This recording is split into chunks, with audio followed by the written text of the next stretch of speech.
आदाब, मैं हूं ज़ुबैर। आप सभी का बहुत बहुत स्वागत करता हूं आपके अपने radio channel Awadh radio 90.8 FM पर। आज आपके लिए लेकर हाजिर हूं हमेशा की तरह हमारा खास प्रोग्राम हेलो डॉक्टर, जिसमें हम चर्चा करते हैं किसी खास विषय पर हमारे डॉक्टर्स के साथ।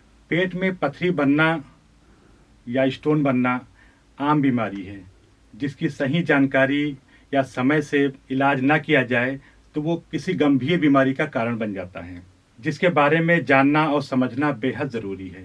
इस विषय पर बात करने के लिए आज हमने अपने स्टूडियो में इनवाइट किया है गोंडा जनपद के जाने माने super specialist laparoscopic euro surgeon यानी कि गुर्दा एवं मूत्र रोग विशेषज्ञ डॉक्टर फराज नसीम जी को। हेलो सर, स्वागत है आपका हमारे शो में जिसका नाम है हेलो डॉक्टर। नमस्ते, आदाब। बहुत बहुत शुक्रिया ज़ुबैर साहब का और 90.8 रेडियो अवध का, और हमारे श्रोतागण जो भी गोंडा में और गोंडा के आसपास जो मुझे सुन रहे हैं, बहुत बहुत शुक्रिया और प्रणाम मुझे इनवाइट करने के लिए इस मंच पर। जी, मेरा नाम डॉक्टर फराज नसीम है। मैं इसी डिस्ट्रिक्ट गोंडा में पैदा हुआ। यहीं से मैंने अपनी बेसिक एजुकेशन स्टार्ट की फातिमा स्कूल से, और यहाँ से 12वीं कक्षा पास करने के बाद मैं गोंडा से बाहर गया, ऑल इंडिया का एग्ज़ाम दिया। मैंने MBBS ज्वाइन किया अपना 2006 में ऑल इंडिया के थ्रू। उसके बाद MBBS कंप्लीट करने के बाद ऑल इंडिया के थ्रू ही मेरा सिलेक्शन MS जनरल सर्जरी में हुआ, और उसके बाद MS जनरल सर्जरी कंप्लीट करने के बाद मैंने फिर से एग्ज़ाम दिया और मेरा सिलेक्शन MCH यूरोलॉजी में हुआ। यूरोलॉजी मैंने अपनी हैदराबाद से कंप्लीट की 2020 में, और यूरोलॉजी कंप्लीट करने के बाद मैं कुछ समय के लिए लखनऊ रहा, और फिर मैं वापस अपने जन्म स्थान गोंडा पे आया, जहाँ मेरा शुरू से यही इंटेंशन था कि मैं जहाँ पैदा हुआ हूँ, जहाँ बड़ा हुआ हूँ, जहाँ से मुझे बेसिक शिक्षा मिली है, मैं वहाँ के लोगों को हेल्प कर पाऊँ, उनको सेवा दे पाऊँ, उनके बहुत कुछ प्रॉब्लम्स को कम कर पाऊँ। यही मेरा इंटेंशन था, यही मेरा उद्देश्य था। इसलिए मैं अभी गोंडा में पिछले 2.5 साल से कार्यरत हूँ लाइफलाइन हॉस्पिटल में as a super speciality urology surgeon. यही मेरा छोटा सा इंट्रोडक्शन है। जी डॉक्टर साहब, आपने मेडिकल की इतनी बड़ी डिग्री हासिल की है, इतना दूर दूर जाके आपने इतनी पढ़ाई की, सुपर स्पेशलिस्ट हैं आप चाहते तो कहीं विदेश भी जा सकते थे, बड़े शहर में रह सकते थे। गोंडा आने के पीछे क्या रीज़न था, और दूसरी चीज़ ये कि यहाँ का इतने दिनों का कैसा एक्सपीरियंस रहा आपका 2-2.5 साल का? देखिए, किसी भी सुपर स्पेशलिटी डॉक्टर के लिए इंडिया या इंडिया से बाहर कहीं भी सेटल करना बहुत आसान है, क्योंकि यहाँ की जो भी परीक्षा हम देते हैं, चाहे वो मेडिकल की हो या इंजीनियरिंग की हो या सिविल सर्विसेज की हो, वो one of the toughest competition होता है वर्ल्ड में। तो जो बच्चा इतनी परीक्षाओं को पास करके इस मुकाम पे पहुँचता है, तो उसके लिए कहीं भी सेटलमेंट का इशू नहीं होता है। लेकिन आपका जो उद्देश्य है वो ये है कि आप लाइफ में क्या चाहते हैं, और मैं हमेशा से यही चाहता था कि मैं जहाँ पैदा हुआ हूँ, जहाँ से मुझे अपनी बेसिक एजुकेशन मिली है, और मेरे माँ बाप ने जहाँ पे इतना स्ट्रगल करके मुझे ऐसी जगह भेजा, पहुँचाया, तो मैं वापस आके अपने लोगों को सर्व कर पाऊँ, उनकी सेवा कर पाऊँ। यही मेरा इंटेंशन था, जिसको मैं पूरा करने की कोशिश कर रहा हूँ। और पिछले 2-2.5 साल से मुझे जो यहाँ पे एक्सपीरियंस, जो प्यार, जो सम्मान, जो लगाव मिला, मुझे नहीं लगता है कि मुझे दुनिया में कहीं और मिलता। मैं पैसे तो कमा लेता, लेकिन जो रिस्पेक्ट मिली है, जो लोगों का स्नेह मिला है, वो जितना मैंने एक्सपेक्ट किया था उससे कई गुना है, और वो मेरे लिए बहुत सेटिस्फाइंग है। किसी भी पैसे या हैसियत या किसी भी और चीज़ से बढ़ के मेरे लिए प्यार और रिस्पेक्ट सबसे बड़ी चीज़ है। जी डॉक्टर साहब, बहुत बड़ी बात कही आपने कि सब कुछ पैसा नहीं होता है, और जहाँ से आप जुड़े हुए हैं वहाँ के लिए आप कुछ करना चाहते हैं और आपको उस चीज़ से संतुष्टि है, बहुत बड़ी बात है। डॉक्टर साहब, आज के टॉपिक पे सबसे पहले हम ये जानना चाहेंगे कि यूरोलॉजी से संबंधित सामान्य और प्रमुख बीमारियां क्या हैं और क्यों होती हैं? देखिए, अभी का टाइम ऐसा है कि सारे लोगों को ये चीज़ें समझनी पड़ेंगी कि अब मेडिसिन या सर्जरी बहुत आगे जा चुकी है। पहले कैसा होता था कि कोई एक डॉक्टर हर बीमारी का ट्रीटमेंट देता था। अब सारी बीमारियों का निम्नलिखित एक विशेषज्ञ है। जैसे मैं यूरोलॉजी का हूँ, जिसमें मूत्र रोग आता है। मूत्र रोग के से संबंधित सारी बीमारियाँ आती हैं। अब मूत्र रोग में जो हमारे ऑर्गन हैं या जो हमारे शरीर के अंग हैं, जैसे गुर्दा हो गया, पेशाब की नली हो गई, पेशाब की थैली हो गई, प्रोस्टेट हो गए, हमारे प्राइवेट पार्ट्स हो गए, हमारा लिंग हो गया, इन सारी बीमारियों से जो भी चीज़ें जुड़ी हैं उसके लिए आपको एक स्पेशलिस्ट से कंसल्ट करना पड़ता है, जिसको यूरोलॉजिस्ट बोलते हैं। अब यूरोलॉजिस्ट के पास जो सबसे बड़ी प्रॉब्लम आती है, जिसको लेके बहुत सारी धारणाएं, बहुत सारे मिसकंसेप्शन सोसाइटी में है, वो है स्टोन। स्टोन की बीमारी प्रमुख रूप से बहुत कॉमन है, और हमारे पूर्वी उत्तर प्रदेश में या हम नॉर्दर्न इंडिया में ओवरऑल बात कर लें तो स्टोन की समस्या बहुत ज़्यादा है। स्टोन की समस्या होने के कारण भी बहुत सारे हैं, और उसमें सबसे बड़ा कारण जो है वो हमारी अपनी जीवन शैली है, हमारा पानी है। पानी में सॉल्ट का कंटेंट है, जिस तरीके से हम अपनी जीवन शैली को चलाते हैं, जैसा हम खाते हैं पीते हैं, जो एक्सरसाइज की करते हैं, या फिर जो भी चीज़ें हम ले रहे हैं बाहर से। जैसे आजकल हमारे लाइफ में जंक फूड काफ़ी ज़्यादा बढ़ गया है, जैसे हमारी लाइफ से एक्सरसाइज कम हो गई है, मोबाइल पे ज़्यादा समय बिताते हैं, बाहर ग्राउंड पे नहीं जाना चाहते हैं। तो इन सब कारणों से हमारे शरीर में पथरी की समस्या जो है वो दिन प्रतिदिन बढ़ती जा रही है। मोटापा उसका एक बड़ा कारण है। और पथरी को लेके समाज में बहुत सारी धारणाएं ऐसी हैं जिसके वजह से छोटी सी प्रॉब्लम बड़ी बन जाती है। तो ये समझना ज़रूरी है कि कब कब हमें किसी विशेषज्ञ, मूत्र रोग विशेषज्ञ के पास कब जाना चाहिए, कब उससे सलाह लेनी चाहिए, ये जानना समाज में बहुत ज़रूरी है। डॉक्टर साहब, अगर हम गुर्दा या मूत्र रोग विषय पर हम बात कर रहे हैं, अगर किसी मरीज को पता चलता है कि उसे पथरी बन गई है, बन रही है, तो सबसे पहले उसे क्या करना चाहिए? देखिए, हमारे समाज में सबसे प्रमुख जो धारणा ये है कि हमें पथरी होगी तो दर्द होगा। इस जो धारणा को मैं चेंज करना चाहता हूँ और अपने श्रोतागण को बताना चाहता हूँ कि हर पथरी दर्द नहीं कराती है, चाहे वो आपकी पित्त की थैली में हो, चाहे गुर्दे की थैली में हो, या चाहे पेशाब की नली में हो। 50% टाइम ही आपको दर्द होगा, 50% टाइम आपको हो सकता है कि दर्द ना हो। इसीलिए हमें सबसे पहले जो करना चाहिए वो अपना रूटीन चेकअप कराना चाहिए, जो हम नहीं कराते हैं। हमें कोई समस्या आती है, हमें कोई तबीयत खराब होती है, हम डॉक्टर के पास जाते हैं, तभी हम अपना कोई रूटीन चेकअप कराते हैं। लेकिन किसी भी बीमारी के इलाज से बेहतर बीमारी का जो है बचाव ज़रूरी है। इसीलिए सबसे पहले हमें अपनी नियमित रूप से साल में कम से कम एक बार जांच करा लेनी चाहिए, चाहे वो पेशाब की हो, खून की जांच हो, या एक नॉर्मल अल्ट्रासाउंड हो। क्योंकि बहुत समय जब पथरी बड़ी होके एक बड़ा बीमारी में कन्वर्ट हो जाती है, वो उस चीज़ की शक्ल ले लेती है, तभी हमें उसके बारे में पता चलता है। तो ये सबसे पहले हमारे दिमाग से ये चीज़ हमें हटानी होगी कि हर पथरी में हमें दर्द होता है, ऐसा नहीं है। दूसरी बात ये, दूसरी जो प्रमुख धारणा समाज में है उसे भी मैं दूर करना चाहता हूँ कि पथरी को गलाने की दवा आती है। पथरी को गलाने की दुनिया में कोई दवा नहीं है। भगवान ने, ऊपर वाले ने हमें सबसे बड़ी दवा जो पथरी के लिए दी है वो है पानी। अगर हम अच्छी तरीके से पानी पीते हैं, अपने आप को अच्छे से हाइड्रेटेड रखते हैं, तो छोटी पथरी जो 10 mm या 8 mm से छोटी है वो खुद ब खुद पास हो जाती है। उसके लिए हमें किसी प्रकार की दवा या ऑपरेशन की ज़रूरत नहीं।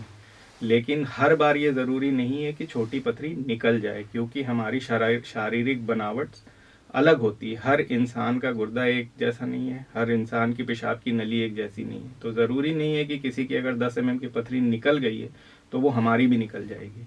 तो उसके लिए अगर आपको बहुत ज़्यादा दर्द हो रहा है, या आपके पेशाब में बार बार संक्रमण हो रहा है, या पेशाब में खून आ रहा है, या ठंड लग के बुखार आ रहा है, तो हमें तुरंत ही किसी अच्छे विशेषज्ञ से जाके इससे सलाह करनी चाहिए कि इसका निवारण या इलाज क्या है।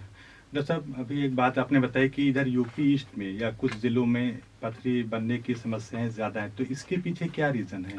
देखिए, इसका सबसे बड़ा रीज़न जो है वो है पानी जी। हमारे पानी में आयरन और सॉल्ट की मात्रा बहुत ज़्यादा है। और दूसरी बात है कि एक जो कहते हैं अवेयरनेस, मतलब किसी बात की जानकारी होना, वो कम है। वो कम इसलिए, उसमें हमारी भी कमी है कि हम पब्लिक अवेयरनेस का कोई प्रोग्राम हम नहीं चलाते हैं, जो कि बहुत ज़रूरी है। ज़रूरी नहीं है कि हर इंसान RO या फिर फिल्टर जिसको कहते हैं, या पानी छानने की मशीन अफोर्ड कर पाए। तो अगर हम उस चीज़ को अफोर्ड नहीं कर सकते, तो भी अगर हम पानी उबाल के या छान के पीते हैं तो ही हम बहुत सारी बीमारियों से बच सकते हैं। तो सबसे पहले जो हमें करना है कि पानी साफ़ पीना है, अपने बच्चों को, अपने घर के लोगों को पानी साफ़ पिलाना है। अगर फिल्टर नहीं लगा सकते हैं तो हमें पानी को कम से कम 2 बार बॉयल करके, ठंडा करके उसको पीना चाहिए। जी डॉक्टर साहब, मतलब हमारा खान पीन का जो तरीका है, यानी बैलेंस डाइट अगर हम लेते हैं, अच्छा खान पीन है हमारा, हरी साग सब्जियां और नेचुरल चीज़ों के अगर हम यूज़ करते हैं तो उससे चांसेस कम रहेंगे। और देखिए, पानी एक बड़ा हाँ, कारण है इस चीज़ का, जो आपने पथरी बताया। को बनने से बचाने के लिए जो प्रमुख हमें प्रिकॉशंस लेने चाहिए, वो सबसे पहले है कि गर्मी के टाइम में हम 3 से 3.5 लीटर पानी लें और सर्दियों के टाइम कम से कम 2-2.5 लीटर पानी पिएं। दूसरी बात है कि नमक का सेवन कम से कम करें, क्योंकि नमक एक प्रमुख कारण है। क्योंकि इंडिया में सारी बीमारियां, चाहे वो ब्लड प्रेशर की हो, हार्ट की बीमारी हो, पथरी की बीमारी हो, उसमें नमक एक बड़ा कारण है, क्योंकि हम हर खाने में नमक डालते हैं। तो कुल मिला के हमारा पूरे दिन का नमक का जो सेवन है वो बहुत ज़्यादा हो जाता है। दूसरी बात है कि फल हम नहीं खाते हैं। अगर हम फल अच्छी तरीके से नियमित रूप से लेते हैं तो फल में बहुत सारे एंटीऑक्सीडेंट होते हैं, बहुत सारे ऐसे तत्व होते हैं जो पथरी को बनने से रोकते हैं। तो फल लेना भी बहुत ज़रूरी है। किसी प्रकार का तंबाकू या धूम्रपान या पान, गुटखा, मसाला, ये सब अगर हम ले रहे हैं तो पहले तो कोशिश करें कि उसको बंद कर दें। अगर बंद नहीं कर पा रहे हैं किसी कारणवश, तो हमें चाहिए कि उसको जितना कम कर सकते हैं उतना कम करें। और जो आखिरी चीज़ है कि हम अपने वेट को कंट्रोल रखना बहुत ज़रूरी है, जिसके लिए हमें किसी भी प्रकार का एक एक्सरसाइज रेगुलर नियमित रूप से करना बहुत ज़रूरी है। जी डॉक्टर साहब, आपने वो सारी बातें बताई कि किन चीज़ों को अगर हम करें अपनी रोज़मर्रा की ज़िंदगी में तो शायद पथरी बनने से हम काफ़ी हद तक रोका जा सकता है, और उसके बाद किन किन चीज़ों का हमें ध्यान रखना चाहिए। यूरोलॉजी की प्रमुख और सामान्य बीमारियां क्या क्या हैं, उसका समाधान क्या है, उसके पीछे क्या कारण है और कैसे उसके बचाव हैं, बहुत अच्छी जानकारी दे रहे हैं आप। और कई सारे लिसनर्स हैं जो हमसे जुड़ रहे हैं, अभी उनके कुछ सवाल हम लेंगे। डॉक्टर साहब, ये बताइए कि कोई मरीज़ अगर आपके यहाँ आता है तो किस तरह का ट्रीटमेंट उन्हें दिया जाता है, और यूरोलॉजी में लेटेस्ट तकनीकी विकास और उसकी सुविधाएं क्या क्या हैं? देखिए, सुविधाएं हमारे इंडिया में अब सारी उसी लेवल की मिल रही हैं जैसे हमें बाहर के देशों में मिलती हैं। इंडिया मेडिसिन और सर्जरी में बहुत आगे है, बहुत विकसित हो चुका है। कोई ऐसी टेक्नोलॉजी, कोई ऐसी टेक्निक नहीं है जो अब इंडिया में नहीं हो सकती है। 10-12 सालों में बहुत ज़्यादा डेवलपमेंट हुआ है सर्जरी में। गोंडा में जो हम सर्विसेज प्रोवाइड कर रहे हैं वो सारी लेटेस्ट हैं। सबसे पहली बात तो हमारे यहाँ किसी भी प्रकार का चीरा या टाका नहीं लगाया जाता है किसी भी पथरी की सर्जरी में। सब कुछ दूरबीन और लेज़र विधि द्वारा ही हम ऑपरेट करते हैं, बहुत ही निम्न दरों पे, अफोर्डेबल प्राइस में, जिसमें पेशेंट को बहुत ज़्यादा भार ना पड़े। तीसरी बात जो मैं कहना चाहता हूँ कि सर्जरी से इम्पॉर्टेंट ये जानना है कि कब सर्जरी करना है, कब सर्जरी नहीं करना है, जिसको हम डिसीजन मेकिंग कहते हैं। जी। तो ये डिसीजन मेकिंग एक विशेषज्ञ के ऊपर ही हमें छोड़ देनी चाहिए कि कब हमें सर्जरी की रिक्वायरमेंट है, कब नहीं है। क्योंकि बहुत सारे इंडिकेशन या बहुत सारी तकनीकी चीज़ें या बीमारी के बहुत सारे ऐसे लक्षण हैं जो मरीज़ नहीं समझ पाता है और अपना नुकसान कर बैठता है। इसके लिए जो सर्जरी का टाइमिंग है कि कब हमें सर्जरी करनी चाहिए, इसके लिए हमें विशेषज्ञ के पास जाके उसकी पूर्णतः जानकारी लेने के बाद सर्जरी का डिसीजन लेना चाहिए। जो सर्विसेज हम प्रोवाइड कर रहे हैं उसमें सारी लेटेस्ट सर्जरीज हैं, जो आपको पहले लखनऊ जाना पड़ता था या दिल्ली, मुंबई जाना पड़ता था। अब मुझे नहीं लगता है कि अभी के समय में और आने वाले के समय में लोगों को गोंडा से बाहर जाने की ज़रूरत है, क्योंकि बहुत सारे अच्छे लोग बहुत अच्छा काम कर रहे हैं गोंडा में। डॉक्टर साहब, जो सर्जरी ओपन सर्जरी होती थी और फिर जो मशीन के थ्रू इतनी सारी चीज़ें, अब दूरबीन, लेप्रोस्कोपी से होता है, तो अगर एक साथ देखा जाए तो ये जो चार्जेस हैं कॉस्ट वाइज, वो क्या ज़्यादा डिफरेंस होता है? लेकिन 90% सर्जरीज ऐसी हैं जो दूरबीन से पॉसिबल हैं। बहुत कम ही अब समय ऐसा होता है कि हमें मजबूरन ओपन करना पड़ता है, उसके बहुत सारे अलग कारण होते हैं। दूरबीन की सर्जरी या लेज़र की सर्जरी या लैप्रोस्कोपिक कहें या एंडोस्कोपिक सर्जरी कहें, बहुत अफोर्डेबल हो गई है। अफोर्डेबिलिटी में आप ये कहिए, पहले क्या था कि सारी जितने भी मशीनरी थी वो बाहर से इंपोर्ट होकर इंडिया में आती थी। अब जब लोकल मैन्युफैक्चरिंग स्टार्ट हुई है तो उसके वजह से उसके दरें या प्राइस कहें तो वो भी कम हुआ है। दूसरी है कि आयुष्मान भारत सेवा एक बहुत अच्छी सेवा है जो गवर्नमेंट ऑफ इंडिया चला रही है, उससे बहुत सारे पेशेंट को फ़ायदा हो रहा है, जिसमें एक अच्छे पैकेज के साथ पेशेंट को बहुत अच्छी सुविधाएं मिलती हैं, जिसमें पेशेंट को अपना कोई भी पैसा खर्च नहीं करना पड़ता है। तो हम सारी ही सर्जरीज और आयुष्मान में करा सकते हैं जो भी लेटेस्ट से लेटेस्ट है। तो हमें यही चाहिए कि जो अच्छी है, जो सेफ है, जो पेशेंट के लिए अफोर्डेबल है, वही सर्जरी या वही इलाज पेशेंट को हम बताएं और जी। पेशेंट भी उस चीज़ को समझ के वही फॉलो करे जो उसके लिए बेहतर है। इसीलिए विशेषज्ञ का होना और उसकी बातों पे हमें विश्वास करना कि जो डॉक्टर साहब हमें बता रहे हैं वो हमारे लिए सही है, ये जानना, मतलब जिसको हम रैपो बोलते हैं कि डॉक्टर पेशेंट का रैपो समाज में बेहतर होने की बहुत ज़रूरत जी, है। मतलब विश्वास बना रहे विश्वास उनका। बना रहे। जी, और कुछ ऐसे सक्सेस स्टोरी रहते हैं तो उसके थ्रू आदमी उस चीज़ को जल्दी मान लेता है। डॉक्टर साहब, हमारे पास एक सवाल आया है व्हाट्सएप पर सविता सिंह का। उन्होंने पूछा है कि गर्भावस्था के दौरान अगर पेट में पथरी होने का पता चलता है तो ऐसी अवस्था में क्या करना चाहिए? क्या होने वाले बच्चे पे भी इसका कोई असर पड़ सकता है? देखिए, बहुत अच्छा सवाल आपने पूछा है। गर्भावस्था जो है वो एक बहुत ही क्रिटिकल पीरियड है, जिसमें जी। हमें माँ और बच्चे दोनों की सेफ्टी और उसकी बेहतर बनावट और प्रेगनेंसी का बेहतर प्रोग्रेस के लिए सोचना चाहिए। और पथरी होना या पेशाब में इन्फेक्शन होना, ये एक सबसे बड़ी समस्या है जिसमें बच्चे को बहुत ज़्यादा नुकसान होने के चांसेस होते हैं। अगर हमारी किडनी या पेशाब की नली में पथरी फंसी है तो गर्भवती महिला को इन्फेक्शन होने के बहुत ज़्यादा चांसेस होते हैं। और इन्फेक्शन के वजह से जो बच्चे का ग्रोथ है, जो उसका मानसिक और शारीरिक विकास है, वो पूर्णतः अच्छी तरीके से होने में बहुत सारी प्रॉब्लम आ सकती है। इसीलिए अगर आपको पथरी पहले से पता है, गर्भ अवस्था से पहले आपको मालूम है कि आपकी किडनी में या यूरेटर में या पेशाब की थैली में पथरी है, तो उसे गर्भवती होने से पहले ही उसका इलाज कराएं। किसी कारणवश अगर आपको नहीं पता है और बच्चा पेट में है और उसके बाद आपको दर्द उठता है या इन्फेक्शन होता है, तो उसका तुरंत से तुरंत इलाज करना होता है। और प्रेगनेंसी में बहुत ही सेफ इलाज, बहुत ही सेफ ऑपरेशन अवेलेबल हैं, मौजूद हैं, जिसमें बच्चे को कोई भी ना नुकसान होते हुए हम उसको बेहतर तरीके से उसका उपचार या ऑपरेशन कर सकते हैं। चलिए, मतलब ऐसी अवस्था में परेशान होने की जरूरत हाँ, नहीं है। परेशान वो होने सारी की सुविधाएं हैं जो जच्चा बच्चा दोनों के लिए, हाँ, मतलब। मेरा कहने का मतलब ये है कि मैं इस पॉइंट पे ज़्यादा जी। प्रेशर देना चाहता हूँ कि हम इसको ये ना समझें कि बच्चा जब हमारा हो जाएगा तब हम इसका इलाज कराएंगे। पथरी का इलाज होना ज़रूरी है, अदरवाइज बच्चे को नुकसान हो सकता है। उसको हम नज़रअंदाज या अवॉइड नहीं कर लेकिन सकते। ज्यादातर केसेस में ये होता है कि लास्ट टाइम पे जब वो ऑपरेशन होना होगा, जब प्रेगनेंसी का टाइम पूरा होता है, तो होता है कि एक साथ उसको ऑपरेशन कर देते हैं नहीं कि नहीं, बच्चे को जब वो निकालना डिपेंड होगा। करता है कि पथरी किस प्रकार का नुकसान कर रही है। अगर वो गुर्दे में बहुत ज़्यादा सूजन करा रही है या महिला को बार बार बुखार आ रहा है, जी। तो बच्चा पेट में रहते हुए ही हम उसको दूरबीन द्वारा उसको ठीक कर सकते हैं, और कराना भी ज़रूरी है। जी डॉक्टर साहब, चलिए, तो उनको उनके सवाल का जवाब मिल गया है और उम्मीदें कहें कि वो इस बात से खुश होंगे। सर, इसी तरह से एक सवाल और हमारे पास आया है, बल्कि ये सवाल और कई लोग पूछ रहे हैं कि यूरोलॉजी से संबंधित बीमारी क्या जेनेटिक होती है? अगर उनके परिवार में किसी को था या है तो और लोगों में भी होने के चांसेस रहते हैं क्या? देखिए, स्टोन की समस्या का जेनेटिक कारण बहुत ही दुर्लभ है।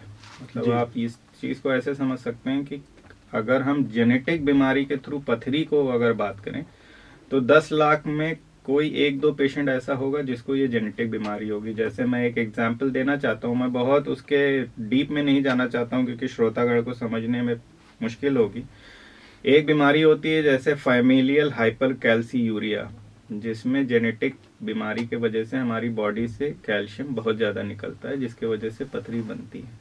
ये अगर हमारे फैमिली में किसी को है तो हमें भी हो सकती है, उसके वजह से हमें स्टोन बन सकता है। लेकिन ये बीमारी समाज में बहुत ही कम है, मतलब 10 लाख लोग में 20 लाख लोग में किसी 1-2 को होती है। तो हमें इस चीज़ पे बहुत ज़्यादा ध्यान नहीं देना चाहिए, क्योंकि जेनेटिक बीमारी से कैल्शियम या यूरिक एसिड या ऑक्जेलेट का निकलना और पथरी बनना वो बहुत रेयर है। जी। जेनेटिक बीमारी से जो प्रमुख कारण जो हमें देखने को मिलते हैं वो है कैंसर, जैसे प्रोस्टेट का कैंसर, किडनी का कैंसर, पेशाब की थैली का कैंसर, बच्चेदानी का कैंसर। ये सारी जेनेटिक बीमारियां हैं। अगर घर में किसी भी क्लोज रिलेटिव, ब्लड रिलेटिव को अगर है तो कुछ चांसेस हैं कि आने वाली जनरेशन में भी लोगों को हो सकता है। डॉक्टर साहब, बहुत सारे सवाल हैं लोगों के, लेकिन हमें तक काफ़ी लोगों को उनके जवाब ऑलरेडी मिल गए होंगे। इतनी सारी बातें आपने बता दी, काफ़ी इंटरेस्टिंग और बहुत ही महत्वपूर्ण विषय है और हमें लगता है इससे लोगों को बहुत फ़ायदा मिलेगा। डॉक्टर साहब, अगर हम रिस्क फैक्टर की बात करें तो ये बीमारी जिस पर हम बात कर रहे हैं ये कितना खतरनाक हो सकता है? जैसे प्रोस्टेट कैंसर, किडनी कैंसर, पेशाब की थैली से जुड़ी बीमारियों, कैंसर होते हैं, उनके इलाज के बारे में थोड़ा विस्तार से बताएं। देखिए, अगर हम नंबर के हिसाब से देखें तो हमारे समाज में प्रोस्टेट कैंसर और पेशाब की थैली, जिसे यूरिनरी ब्लैडर बोलते हैं, इसका कैंसर ज़्यादा कॉमन है। किडनी का कैंसर भी है, लेकिन उसकी जो फ्रीक्वेंसी है, अब इंसिडेंस जिसको बोलते हैं कि मतलब समाज में कितने प्रतिशत लोगों में ये है, वो प्रोस्टेट और पेशाब की थैली के कैंसर के मुकाबले कम है। प्रोस्टेट कैंसर और पेशाब कैंसर में होने के कारण बहुत सारे हैं, लेकिन प्रमुख कारण जो है, मैं फिर उसी पे आता हूँ, मोटापा, हाई ब्लड प्रेशर, उसके बाद स्मोकिंग या धूम्रपान, तो तंबाकू, या फिर जो लोग ऐसी जगह काम करते हैं जहाँ पे उनको टॉक्सिक फ्यूम का मतलब है कि हानिकारक गैस जहाँ वो सूंघते हैं, जैसे पेंट इंडस्ट्री में काम करते हैं, ऑयल इंडस्ट्री में काम करते हैं, लेदर इंडस्ट्री में काम करते हैं, या फिर ऐसे लोग जो सफाई कर्मी हैं, जो नाला या ऐसी जगहों को क्लीन करते हैं जहाँ पे गैसेस होती हैं। तो ये सारे प्रमुख कारण हैं, और 2 से 4% उसमें जेनेटिक कारण भी है, जो हम पहले अभी डिस्कस कर चुके हैं जी। अब रही बात कि निम्नलिखित कैंसर्स को कैसे हम आइडेंटिफाई करें। पहला तो है, जो मैंने पहले ही अपने ओपनिंग लाइन में बोला, कि हम रेगुलर साल में कम से कम अपने विशेषज्ञ डॉक्टर के पास जाएं और अपना एक नॉर्मल रूटीन चेकअप कराएं। दूसरी बात है कि कुछ वार्निंग साइन होते हैं या रिस्क साइन होते हैं, या फिर हम ये कह लें कि कुछ चीज़ें जो हमें पता होनी चाहिए, कि तब हमें ये लगना चाहिए कि कुछ हमारे शरीर में गड़बड़ हो रहा है, तो हम जाके डॉक्टर से मिलें। जैसे अगर आपके पेशाब से ब्लड आ रहा है, या पेशाब आपका रुक रहा है, या किसी प्रकार आपका वज़न कम हो रहा है, या आपके पूरे शरीर में दर्द हो रहा है, या बोन पेन हो रहा है, तो ये सारे कारण हैं। जब हमें लगता है कि हमारे शरीर में कोई चीज़ सही नहीं चल रही है, तो हमें जाके विशेषज्ञ से मिलना चाहिए। लेकिन बहुत बार ऐसा होता है कि हमारी बॉडी कोई भी साइन नहीं देती है और बीमारी बढ़ती जाती है। इसीलिए रेगुलर चेकअप के ऊपर ध्यान देना बहुत ज़रूरी है। जी डॉक्टर साहब, जैसे यूरोलॉजी से संबंधित तमाम तरह की बीमारियां और इलाज के बारे में बहुत अच्छे से आपने बताया, और हमारे बहुत से लिसनर्स जिन्हें इन प्रश्नों का जवाब भी मिल गया। सर, एक बार और इन बीमारियों से बचने के जो ज़रूरी उपाय, सावधानियां, और साथ ही साथ ये जो आपने लाइफस्टाइल, खाने पीने के बारे में बताया, उसको ज़रा बताएं। कि क्योंकि आज की जो लाइफ है सर, इतना फास्ट आपाधापी की जो ज़िंदगी है, इसमें हम अपने स्वास्थ्य से जुड़ी तमाम ज़रूरी चीज़ों को भूल जाते हैं, ध्यान नहीं देते हैं, और धीरे धीरे वही बीमारी का एक बड़ा कारण बनता है। तो हाँ, देखिए, किसी भी बीमारी से बचने के लिए अगर हम विस्तार में जाएंगे तो हमारे पास बहुत हमको समय चाहिए होगा, लेकिन अगर हम निम्नलिखित चीज़ों पे ध्यान दें तो भी हम बहुत सारी बीमारियों से बच सकते हैं। जैसे आज हमारा समाज है जिसमें हम जी रहे हैं, उसमें 2 तरीके के फैक्टर हैं। एक को हम मॉडिफाइबल बोलते हैं, एक को नॉन मॉडिफाइबल बोलते हैं। नॉन मॉडिफाइबल ऐसी चीज़ें हैं जिनको हम चेंज नहीं कर सकते हैं। जैसे हम हवा को चेंज नहीं कर सकते, प्रदूषण को कम कर सकते हैं, लेकिन उसमें बहुत सारे लोगों का सहयोग चाहिए। तीसरी बात है कि हम अपने खाने को बहुत हद तक चेंज नहीं कर सकते, जो चीज़ें हमें मिल रही हैं। खाने का मतलब क्या है कि जैसे मिलावट आजकल बहुत ज़्यादा है।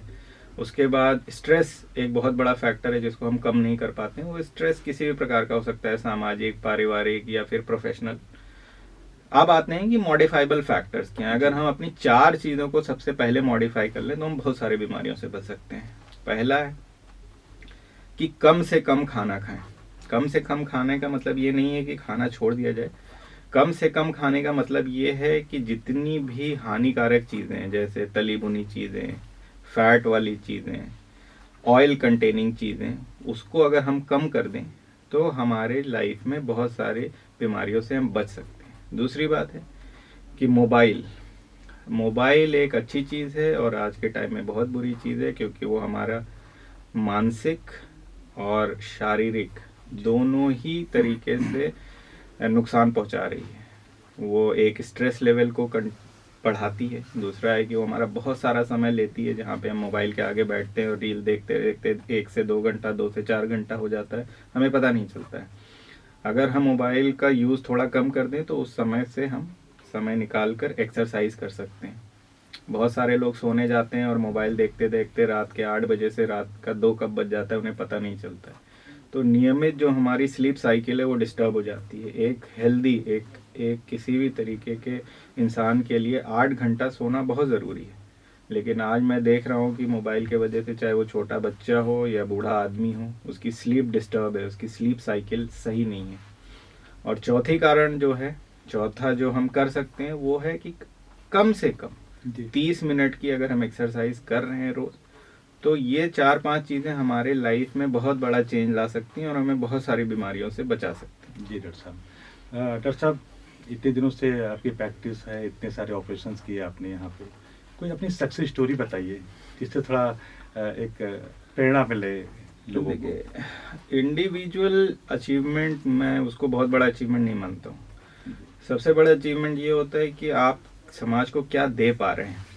तो इतने सालों से जो मैं काम कर रहा हूँ, चाहे मैं यहाँ कर रहा हूँ या जहाँ भी मैं था, तो जो सर्विस मैं दे रहा हूँ ऐसे लोगों को जी, जो समाज में ऐसे स्तर पे हैं जिनके लिए बड़े शहर में जाना और बहुत पैसे खर्च करके ऑपरेशन करा पाना बिल्कुल संभव नहीं, वो ही मेरा सक्सेस है। वो पॉपुलेशन जो है, जो इस स्तर पे है जहाँ पे उसके लिए किसी भी मल्टी स्पेशलिटी प्राइवेट हॉस्पिटल में जाके बहुत पैसे खर्च करके ऑपरेशन करा पाने की क्षमता नहीं है, वो पेशेंट को मैं कम से कम पैसों में या जो भी आप कह लें, एक अफोर्डेबल रेंज में या अफोर्डेबल प्राइस में या किसी भी तरीके से मैं अगर उसको ठीक कर पा रहा हूँ और उसके जो लाइफ में चेंज ला पा रहा हूँ, वो मेरा सबसे बड़ा सक्सेस स्टोरी मैं उसको मानता हूँ।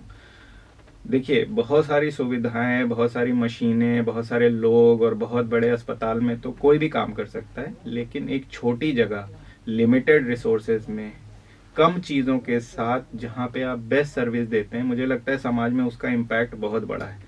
डॉक्टरी को मैं छोड़ के अगर मैं कहता हूँ कि अगर एक अच्छा टीचर गांव में 50 बच्चों को अच्छी शिक्षा दे पा रहा है, तो वो किसी भी कॉन्वेंट स्कूल से बड़ी कंट्रीब्यूशन है, क्योंकि शायद वो 50 बच्चे उस गांव का चेंज कर सकते हैं। तो मुझे ऐसा लगता है कि छोटी जगह पे जो लोग काम कर रहे हैं और जो लोग ऐसे लोगों की हेल्प कर रहे हैं या सर्विस दे रहे हैं जहाँ पे वो लोगों के पास ऑप्शन नहीं है, तो मुझे लगता है वो उनकी सबसे बड़ी अचीवमेंट हो। चाहे उनका विषय कोई भी हो, उनका प्रोफेशन कोई भी हो, काम कोई भी हो, लेकिन मार्जिनलाइज वर्ग के लिए जो लोग भी काम कर रहे हैं, जिस लेवल पे भी काम कर रहे हैं, वो सबसे बड़ा सक्सेस स्टोरी है आज के टाइम में।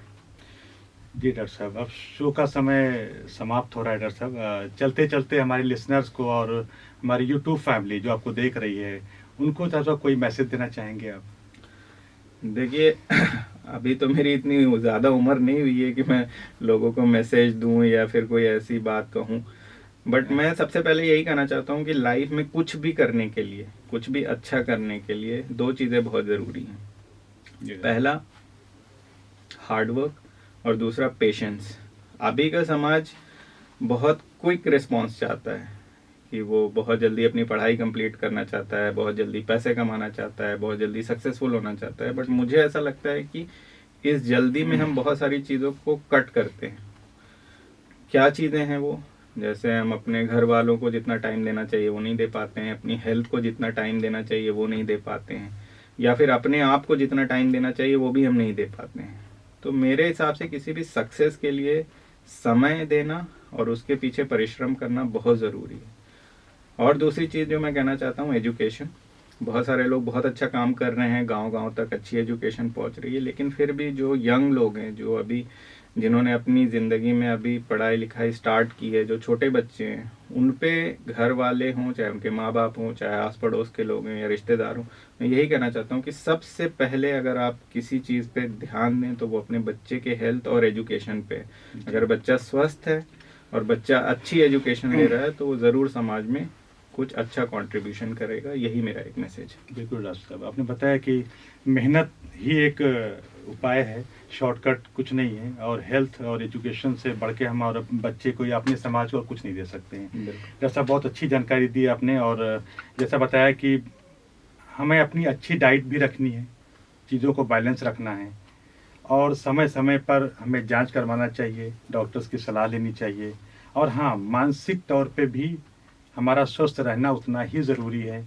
पॉजिटिव सोच रखें तो हम तमाम बीमारियों से हम दूर रह सकते हैं। तो अब डॉक्टर साहब लेते हैं आपसे विदा, और इतना कीमती समय दिया और हमारे स्टूडियो में आए, इतना ही महत्वपूर्ण बातों पे आपने चर्चा किया, इतनी सारी अच्छी बातें बताई, इसके लिए बहुत बहुत शुक्रिया, बहुत बहुत धन्यवाद sir. Thank you so much.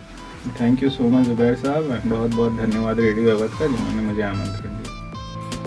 Radio Awadh सुनो दिल से, दिल की बात करें हम दिल से, साथ जुड़े सब मिलके 90.8 एफएम। रेडियो अवध सुनो दिल से, गोंडा के दिल की धड़कन है, विश्वास और अपनापन है 90.8 एफएम। रेडियो अवध सुनो दिल से।